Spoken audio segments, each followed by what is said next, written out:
Hello there, and welcome to my collage art studio.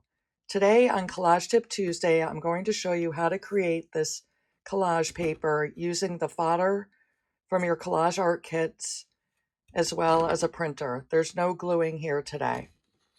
So what I have here are the frogs that I made from the Jeweled Leaves collection, and there's 3 different sizes. I have small, medium, and large frogs. And then I also have the flowers that I made with the same color palette, as well as the sampler page from the Jeweled Leaves collection. The sampler page you can download for free on our website.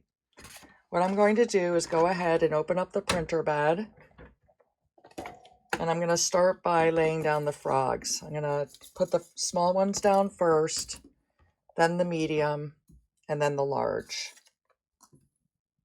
I do want to note where the letter size paper, because that's what I'll be using. So the letter is here to here. So I'm going to go to the edges.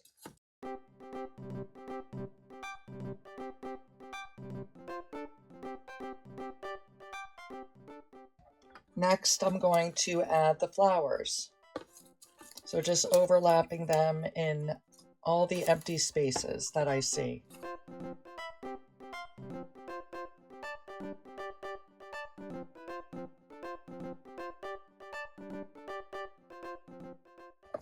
And now the last thing that I want to do is to place the sampler page on top of them. And then shut the top and push print. I'm going to make sure that I'm copying in color.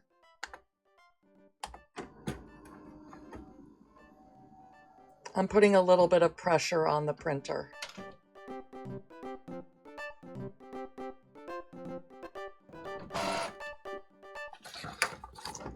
And now we have a real fun, whimsical piece of collage paper using the frogs and the florals.